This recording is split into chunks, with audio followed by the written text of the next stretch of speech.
ఓం నమః శివాయ. ఓం నమో నారాయణాయ.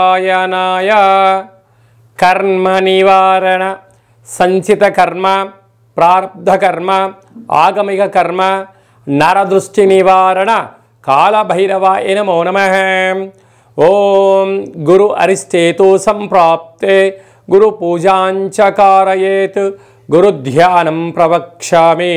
పుత్రపీడోప పుత్రికాపీడోప విద్యా ఉద్యోగ విదేశీయాన రాజసన్మానోత్సవ గజసన్మానోత్సవ అఖండ రాజకీయ పట్టాభిషేక అరిష్ట దోషపీడోప ఉపశాంతయే.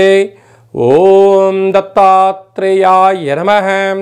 ఓం శ్రీ మేధా దక్షిణామూర్తయే నమః. హరి ఓం. మా ఛానల్కి స్వాగతం. చూస్తున్న వీక్షకులకు, ప్రేక్షకులకు, ప్రియ కాళభైరవ భగవద్బంధులకి స్వాగతం పలుకుతూ, జ్యోతిష్య అభిమానులకు, సనాతన ధర్మ సంరక్షకులకు, సంపూర్ణమైనటువంటి దేవగురు బృహస్పతి అయినటువంటి దేవగురు బృహస్పతి 12 సంవత్సరాల తర్వాత వృషభ రాశిలో నుంచి మిథున రాశిలోకి సంచారం జరుగుతుంది. ఈ సందర్భంగా సరస్వతీ నది పుష్కర మహోత్సవ కార్యక్రమాలు జరుగుతున్నాయి కనుక అందరిపైనను దేవగురు బృహస్పతి ఆశీస్సులు కలిగి విద్య, ఉద్యోగ, వివాహము, సంతానము, సకల శుభ కార్యక్రమాలను కూడా అందరికీ ప్రసరించాలని కోరుకుంటూ, అందరినీ చల్లగా చూడాలని కోరుకుంటూ ఆశీర్వచనం. మేషరాశి వారికి దేవగురు బృహస్పతి మిథున రాశిలో 3వ స్థానంలో సంచారం చేయడం వలన తల్లిదండ్రుల యొక్క సేవ, గురువు యొక్క సేవ, దేవాలయ ప్రదక్షిణ కార్యక్రమాలు, ప్రతి గురువారం పూట శివాలయంలో రుద్రాభిషేకం, ప్రతి సోమవారం పూట శ్రీ మేధా దక్షిణామూర్తి స్వామి యొక్క దర్శనం, స్తోత్రాన్ని వినడం వలన తల్లిదండ్రుల యొక్క ఆశీస్సులు కలిగి మనం అనుకుంటున్న విద్య, వృత్తి, ఉద్యోగ, వ్యాపార కార్యక్రమాల్లో అన్నింటా విజయం సాధించడానికి అవకాశం ఉంటుంది. తరతరాలుగా మీకు వచ్చేటువంటి ఆస్తులు కానీ, చరాస్తులు కానీ, భూములు, క్రయ విక్రయాలు యోగించడానికి చాలా అవకాశం ఉంటుంది కనుక ప్రతి గురువారం పూట తప్పకుండా పసుపు రంగు వస్త్రాలు ధరింపచేయండి. దీనివల్ల దేవగురు బృహస్పతి ఆశీస్సులు కలిగి అనంతమైన విజయం మేషరాశి వారి సొంతమవుతుంది. వృషభ రాశి వారికి 12 సంవత్సరాల తర్వాత దేవగురు బృహస్పతి ధనవాకు కుటుంబ స్థానంలో సంచారం చేయడం అనేటువంటిది చాలా యోగదాయకం. అంటే ఏ రాశి పట్టనటువంటి అదృష్టము వృషభ రాశి వారికి పడుతుంది కనుక విద్యలో, వృత్తిలో, ఉద్యోగంలో, వ్యాపారంలో అనేక రకాల కార్యక్రమాల్లో వీరు పట్టిందల్లా బంగారం అవ్వడం, ఆధ్యాత్మికంగా ఉండడం, ధర్మ మార్గాన్ని ఎంచుకోవడం, ఆధ్యాత్మిక సేవలో గతంలో చేసిన పూజలు ఇప్పుడు ఫలించి వృషభ రాశి వారికి ధనపరమైనటువంటి యోగము, స్థిరాస్తులు, చరాస్తులు, రాజయోగం, అఖండమైనటువంటి అపార కుబేర సంపన్నులు కాబోతున్నారు అని చెప్పి గమనించాలి. ఇలాంటి కాల సమయంలో ప్రతి సోమవారం పూట శనగపప్పుతో కూడుకున్నటువంటి నీటితో మహాదేవుడికి అభిషేకం చేయడం, ప్రతి గురువారం పూట లడ్డులను కానీ, మైసూరుపాకులను కానీ, అంటే పసుపు రంగు పదార్థాలను, తీపి పదార్థాలను దానం చేయడం వలన ధనకనక వస్తు వాహనాలు వృషభ రాశి వారు సొంతమవుతాయి. 12 సంవత్సరాల తర్వాత మిథున రాశిలో దేవగురు బృహస్పతి సంచారం చేయడం ఒక రకమైన యోగదాయకం. రాశిలో దేవగురు బృహస్పతి సంచారం చేయనప్పుడు విద్య, ఉద్యోగము, ఆధ్యాత్మికత, సత్ప్రవర్తన, సూర్య నమస్కారాలు, దానము, ధర్మము అనేటువంటి ఆధ్యాత్మిక చింతన, తీర్థయాత్రలు, సేవారంగ కార్యక్రమాల్లో పాల్గొనాలని మీ కోరిక నెరవేరబోతుంది. అది ఏ కాకుండా సత్ప్రవర్తన వలన, మౌనము, ధ్యానము, ఏకాగ్రతగా ఉండడం వలన ఎప్పుడూ లేనటువంటి విధంగా మిథున రాశి వారి జీవితంలో అనూహ్యమైన మార్పు రాబోతుంది కనుక మిథున రాశి వారు తప్పకుండా ప్రతి సోమవారం పూట పసుపు నీటితో మహాదేవుడికి అభిషేకం చేసుకోవడం, ప్రతి గురువారం రోజున శ్రీ మేధా దక్షిణామూర్తి స్వామి యొక్క స్తోత్రాన్ని వినడం, దత్తాత్రేయ స్వామి వారి యొక్క దర్శనం, అలాగనే పసుపు రంగు కలిగినటువంటి పదార్థములను, వస్త్రాలను భగవంతుడికి, గురువులకు దానం చేయడం వలన మిథున రాశి వారికి విపరీతమైన ధనపరమైన యోగం కలగబోతుందని చెప్పడంలో ఏమాత్రము సందేహం లేదు. కర్కాటక రాశి వారికి 12 సంవత్సరం తర్వాత మిథున రాశిలో వ్యయంలో దేవగురు బృహస్పతి సంచారం చేయడం, ఇక్కడ రాశాధిపతి చంద్రుడు ఉండడం, కొంతకాలం తర్వాత రాశిలోకే గురువు సంచారం చేయడం, ఇలాంటి కాల సమయంలో మౌనం, ప్రశాంతత, గొడవలకు వెళ్ళకపోవడం, తల్లిదండ్రులతో ఏదైనా వారు చెప్తే వినే ప్రయత్నం చేయండి. గురువులతో కానీ, పై అధికారులతో కానీ, సహా ఉద్యోగస్తులు కానీ వారు ఏమైనా చెప్తే వినే ప్రయత్నం చేయండి. లేకపోతే వాగ్వివాదాలకు దిగడం, నా అంతటి గొప్పోడు లేడని మీరు అనుకుంటుంటారు. అనుకోవడంలో తప్పు లేదు, కానీ అది మీ మనసులోనే అనుకోండి. అందరితో నువ్వెంత, నువ్వేం చేయగలుగుతున్నావు, నీకన్నా నేను ఈ పని ఎక్కువ చేయగలిగినాను అనేటువంటి అహంకార భావమైనటువంటి పదజాలాలు బయటికి వచ్చాయా, మీ నిజస్వరూపం బయటపడి ఉండబడిన ఉద్యోగం పోయి స్థిరచరాస్తులు తాకట్టుకు వెళ్ళే పరిస్థితి అధికంగా ఉంటుంది. ఎందుకనగా ముసలి నీటిలో ఉన్నంత వరకే బలం, ఒడ్డున ఉన్నంత వరకే ఏనుగు బలం. కనుక పాపము పిడుగులాంటిది, పుణ్యము గొడుగు లాంటిది.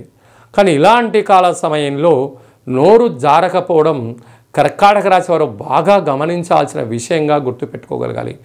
ఇలాంటి కాల సమయంలో ప్రతి సోమవారం పూట పంచామృతములు మరియు కలిగి పసుపు నీటితో అభిషేకం చేయడం, ప్రతి గురువారం పూట చందనంతో కానీ పసుపుతో కానీ అభిషేకం చేసిన నీటితో మీరు స్నానం చేయడం వలన గురుయోగ్యత శక్తి కలిగి మీరు అనుకుంటున్న విజయం కర్కాటక రాశి వారి సొంతం కాబోతుంది.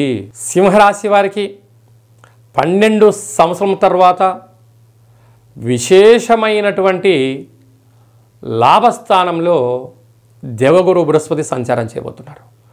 ఒకవైపు అష్టమ స్థాన శని ఉండినను, రాశాధిపతి ఈ సంవత్సరం రాజు అయినను, గురుబలం చేత స్థిరాస్తులు, చరాస్తులు, షేర్లు, బంగ్లాలు, విల్లాలు, క్రయ విక్రయాలు చేసేటప్పుడు 1కి 10 సార్లు ఆలోచించి చేయగలిగితే ఎంటర్ మీ ఫ్యామిలీలో ఇటు 7 తరాలు అటు 7 తరాలు చెప్పుకునేటువంటి స్థాయికి సింహరాశి వారు ఎదగబోతున్నారు.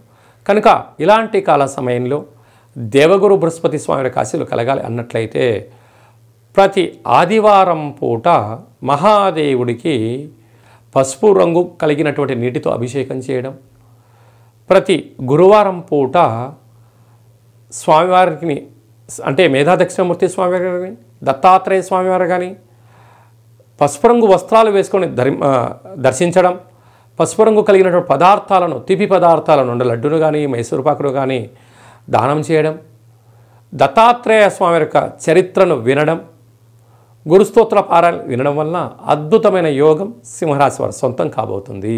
కన్యరాశి వారికి 12 సంవత్సరం తర్వాత రాజ్యస్థానంలో వృత్తి, ఉద్యోగ, వ్యాపార, రాజకీయ, సేవారంగ కార్యక్రమాలలో ఉన్నతమైనటువంటి స్థితిలో దేవగురు బృహస్పతి సంచారం చేయబోతున్నారు. ఇలాంటి కాల సమయంలో వీలైనంత వరకు ఏదైనా తెలిస్తేనే మాట్లాడండి, తెలియలేదు తెలుసుకొని ప్రయత్నం చేయండి. లేదు ట్రైనింగ్, శిక్షణ, తరగతుల కార్యక్రమాల్లో మీరు పాల్గొనగలిగినట్లయితే విద్యలో, ఉద్యోగంలో, వ్యాపారంలో మీకు ప్రమోషన్స్ వచ్చి అనంతమైన ధనం మీకు కలిగే పరిస్థితి ఉంటుంది. కానీ పై అధికారులతో కానీ, సహ ఉద్యోగస్తులతో కానీ, సహచరులతో కానీ వాగ్వివాదాలకు దిగొద్దు. దీనివల్ల ఏమవుతుందంటే మీరు ఎన్నో రోజులు కష్టపడి చేసిన మంచి కూడా నోటి దురుసుతో పదవులు, ధనము, ప్రమోషన్స్ పోగొట్టుకునే పరిస్థితి ఉంటుంది. ఇలాంటి కాల సమయంలో ప్రతి బుధవారం పూట మహాదేవుడికి పసుపు నీళ్ళతో కలిగినటువంటి అభిషేకం చేయడం, ప్రతి గురువారం పూట మేధా దక్షిణమూర్తి వారి యొక్క స్మరణ, అలాగనే పసుపు రంగు వస్త్రాలను దానం చేయడం వలన మంచి వృత్తులలో, ఉద్యోగాల్లో, వ్యాపారంలో కన్యరాశి వారికి తిరుగు లేదు అని చెప్పి గమనించాలి. తులారాశి వారికి 12 సంవత్సరాల తర్వాత దేవగురు బృహస్పతి మిథున రాశిలో భాగ్యస్థానంలో సంచారం చేయడం వలన ఎన్నో రోజులుగా ప్రేమికులుగా ఉండబడిన వారు వివాహం చేసుకోబోతున్నారు. అన్యోన్యత లేనటువంటి దంపతులు ఒకరిపైన ఒకరు సమమైన భావాలతో, మంచి పదాలతో గౌరవించుకోవడం మొదలు పెడతారు. భార్యకు భర్త, భర్తకు భార్య తోడు నీడగా ఉండే పరిస్థితి ఉంటుంది. గతంలో విడిపోవాలి అనుకుంటున్న వారందరూ కలిసి ఉండాలని మీ ఆలోచన కలుగుతుంది. కారణం ఏమిటయ్యా అంటే మీ పిల్లల భవిష్యత్తును దృష్టిలో పెట్టుకొని అపోహలకు వెళ్లకుండా ఈగోలకు దూరంగా ఉంటూ సత్ప్రవర్తన కలిగి ఉండాలి. సమాజంలో మేమిద్దరం కలిసి ఉంటేనే ఇరువురు కుటుంబాల నుంచి మాకు మంచి సఖ్యత కలుగుతుందని, పార్ట్నర్షిప్ వ్యవహార కార్యక్రమాలు చేసేవారందరూ కూడా వాళ్ళన్నారు వీళ్ళన్నారు ఏదో అన్నారని చెప్పి వాళ్ళపైన రాగద్వేషాలు పెంచుకోకుండా మౌనంగా ఉంటూ అర్థం చేసుకునే ప్రయత్నం చేయగలుగుతారు. ఇలాంటి కాల సమయంలో ప్రతి శుక్రవారం పూట మేధా దక్షిణామూర్తి స్వామిని స్మరించడం, ప్రతి గురువారం పూట పసుపు రంగు వస్త్రాలు ధరింపచేసి భగవంతుడికి అనగా రుద్రుడికి పసుపుతో కలిగినటువంటి శనగపప్పుతో కలిగినటువంటి లేకుంటే సువర్ణంతో కలిగినటువంటి అభిషేకం చేయడం వలన ప్రేమికులకు, భార్యాభర్తలకు, పార్ట్నర్షిప్ వ్యవహార కార్యక్రమాల్లో ఉండబడిన దోషాలన్నీ కూడా తొలగిపోయి మంచి వాతావరణం ఏర్పడుతుందని చెప్పి కూడా గమనించాలి. వృశ్చిక రాశి వారికి 12 సంవత్సరాల తర్వాత దేవగురు బృహస్పతి మిథున రాశిలో అష్టమ స్థానంలో సంచారం చేయడము కొద్దిపాటి ఇబ్బందికరంగా ఉంటుంది. వృశ్చిక రాశాధిపతి కుజుడవ్వడం, రాశిలో మొన్నటి వరకు అర్ధాష్టమ శని జరగడం, ఇప్పుడే కొంతకాలం మంచి కాలం ఉంటుందన్న కాల సమయంలో అష్టమంలో గురు సంచార స్థితి ఉండడం వలన కొద్దిపాటి విద్యలో ఆటంకాలు, విద్యార్థులు ఒక స్కూల్కి వెళ్ళినప్పుడు కానీ ఒక కాలేజీకి వెళ్ళినప్పుడు కానీ నాకు ఈ చదువు నచ్చలేదని చెప్పి మళ్ళీ వేరే కాలేజీలకు వెళ్ళడం, లేదంటే వేరే కోర్సులు మార్చుకోవడం, లేకుంటే తల్లిదండ్రుల మాటలు వినకపోవడం, గురువులు చెప్పిన వాటికి వ్యతిరేకంగా ఉండడం, అనేక రకాలమైనటువంటి విదేశాలకు వెళ్ళిన తర్వాత ఇక్కడ నాకు వాతావరణం పడట్లేదని, ఆహారం నాకు సరిపడట్లేదని, లేదంటే పై అధికారంలో నాకు సక్రమంగా గౌరవాన్ని ఇవ్వట్లేదని చెప్పి మీకు మీరే ఇన్నర్ ఫీలింగ్ కలిగి అనేక రకాల ఇబ్బందులు సృష్టించుకునే పరిస్థితి ఉంటుంది. అలా కాకుండా వీలైనంత వరకు అర్థం చేసుకునే ప్రయత్నం చేయండి. సమస్య లేనటువంటి వ్యక్తి ఉండడు, ఇబ్బందులు లేని ప్రాంతాలు ఉండవు అని చెప్పి మీరు కూడా గుర్తుంచుకోగలగాలి. సమయ సందర్భాలను బట్టి, ఆయా ప్రాంతాలను బట్టి, ఆ యొక్క పై అధికారులను బట్టి మీరు అనుకూలంగా ఉండగలిగినట్లయితే అక్కడే మళ్ళీ మీకు తిరిగి రాజయోగం మీ సొంతం కాబోతుందని చెప్పి గమనించాలి. ఇలాంటి కాల సమయంలో ప్రతి మంగళవారము మహాదేవుడికి పసుపు నీటితో అభిషేకం చేసుకోవడం, ప్రతి గురువారం పూట పసుపు రంగు వస్త్రాలు ధరింపచేసి గురువుల యొక్క సేవ, భగవంతుడి యొక్క ఆధ్యాత్మికత, దేవాలయంలో ప్రదక్షిణ చేయగలిగినట్లయితే సకల దోషాలు తొలగిపోయి మళ్ళీ అష్ట ఐశ్వర్యాలు వృశ్చిక రాశి వారి సొంతమవుతాయి. ధనుసు రాశి వారికి 12 సంవత్సరాల తర్వాత సప్తమ స్థానంలో దేవగురు బృహస్పతి సంచారం చేయడం వలన మంచి ఉద్యోగము, వివాహము, రాజయోగము, విదేశీయానము, నూతనమైన పెట్టుబడులు, బ్యాంకు యొక్క లావాదేవీలు, అద్భుతమైనటువంటి ధనకనక బంగారు ఆభరణాలు, విలాస జీవితం పొందబోతున్నారు. ఇలాంటి కాల సమయంలో తొందరపాటు నిర్ణయాలకు ఇది సరైన సమయం కాదు. కనుక ప్రేమికులు ఆధ్యాత్మికంగా ఉండండి, ఒకరిపైన ఒకరు అపోహ కన్నా ఆప్యాయతను పెంచుకోండి, మంచి కార్యక్రమాల్లో పాల్గొనండి, గురువుల సేవలో పాల్గొనండి, దేవాలయాల్లో ప్రదక్షిణ చేయండి, సత్సంగ కార్యక్రమంలో పాల్గొన్నట్లయితే మనశ్శాంతి చేత ఆ నెగిటివిటీ తగ్గి పాజిటివ్నెస్ పెరిగి మంచి బుద్ధి చేత, మంచి జ్ఞానం చేత మీరు ఉన్నతమైనటువంటి అపార కుబేరులు కాబోతున్నారు. ఇలాంటి కాల సమయంలో ప్రతి గురువారం పూట శివాలయ దర్శనం, మేధా దక్షిణామూర్తి స్వామికి స్తోత్రాన్ని వినడం, అలాగనే వీలైనంత వరకు రుద్ర నమక చమక పారాయణాన్ని చదవడం లేకపోతే వినడం, అలాగనే పసుపు రంగు కలిగినటువంటి పదార్థాలు దానం చేయడం, పసుపు రంగు రంగులు కలిగిన పదార్థాలు భోజనం చేయడం వలన ధనుసు రాశి వారికి విపరీతమైన రాజయోగం వారి సొంతం కాబోతుంది. మకర రాశి వారికి 12 సంవత్సరాల తర్వాత 6వ స్థానంలో దేవగురు బృహస్పతి మిథున రాశిలో సంచారం చేయడం వలన కొన్ని స్వల్పమైనటువంటి అంటే విద్యార్థులకు స్కూల్కి వెళ్ళినప్పుడు కానీ, కాలేజీలకు వెళ్ళినప్పుడు కానీ, లేకపోతే ట్యూషన్స్కి వెళ్ళినప్పుడు కానీ వారు చెప్తున్నది వీళ్ళకి ఒకసారి అర్థం కాకపోవడం జరుగుతూ ఉంటుంది. అర్థం కాదు అనుకున్న దానికన్నా అర్థమయ్యేలా మీరు వారిని తెలుసుకోగలిగితే అజ్ఞానం నుంచి వీడుతారు. అలాగనే ఈరోజు ఇచ్చిన హోంవర్క్ ఈరోజు కంప్లీట్ చేయలేదు, రేపటికి మీకు బర్డన్ అయిపోతుంది. ఉద్యోగంలో ఈరోజు చేయాల్సిన పనులు ఈరోజు కంప్లీట్ చేయకపోతే నెలాఖరులో జీతానికి ఎసరవుతుంది. అలాంటప్పుడు మనము టార్గెట్ ఎప్పుడైతే రీచ్ అవ్వమో రుణ సమస్యలు, మానసికంగా రోగ సమస్యలు, అంతర్గత శత్రువులు పెరిగే పరిస్థితి ఉంటుంది.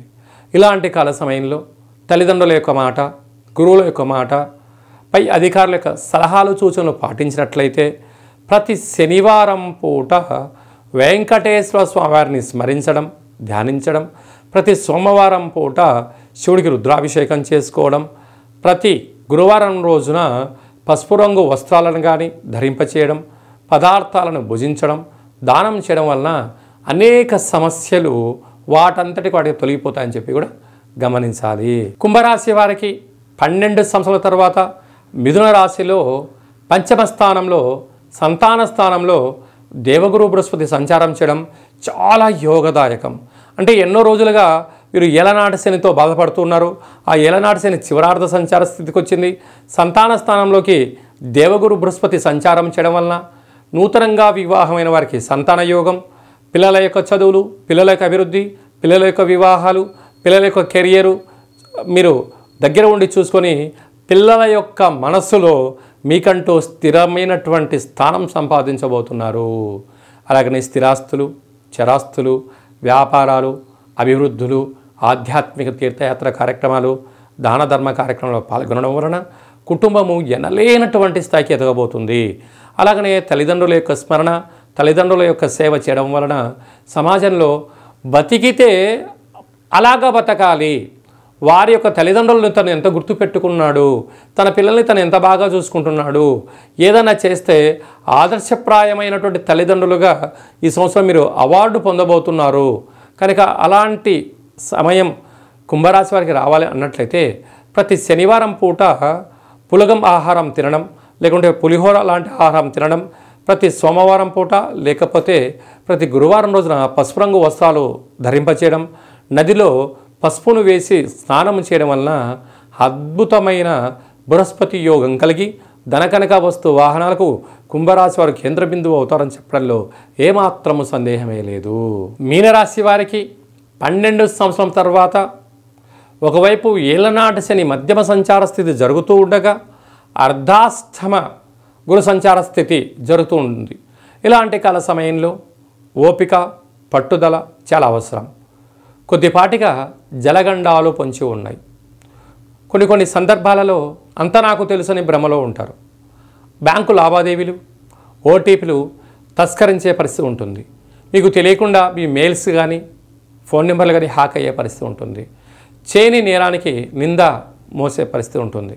కనుక ఓపిక, పట్టుదల, సహనము, ధర్మము, ఆధ్యాత్మిక చింతన కలిగి సత్ప్రవర్తన కలిగి వేలకు తిండి, వేలకు నిద్ర, వేలకు ఆరోగ్యాన్ని కాపాడుకోగలిగితేనే మంచి కాలము.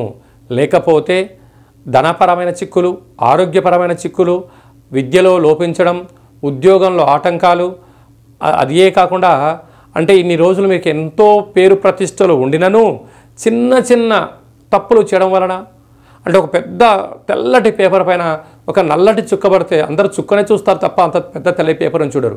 ఇన్ని రోజులు మీరు చేసిన మంచి పనులపై ఆ చిన్న తప్పులను ఎత్తి చూపించి మీకు ప్రమోషన్ బదులు డిమోషన్ ఇవ్వడం, ఉద్యోగాన్ని పోగొట్టుకునే చాలా గడ్డు కాలం కనపడుతుంది. ఇలాంటి కాల సమయంలో ప్రతి గురువారం పూట మౌనంగా ఉండడం, గురుహోరలో ప్రశాంతంగా ఉండడం, ప్రతి గురువారం పూట మహాదేవుడికి పంచామృతములతో కలిగినటువంటి పసుపు రంగుతో కలిగినటువంటి చందనంతో కూడుకున్నటువంటి విభూతితో కలిగినటువంటి గంధంతో కలిగిన వీటితో అభిషేకం చేసి ఆ నీటితో మీరు స్నానం చేసి పసుపు రంగు వస్త్రాలను దానం చేయడం, గోమాతకు శనగపప్పుతో ఆహారం పెట్టగలిగినట్లయితే సకల దోషాలు తొలగి మీరు అనుకుంటున్నటువంటి కష్టాలన్నిటిని కూడా పులి స్టాప్ పెట్టి ఐశ్వర్యానికి స్వాగతం పలుకుతారు అని చెప్పి గమనించాలి.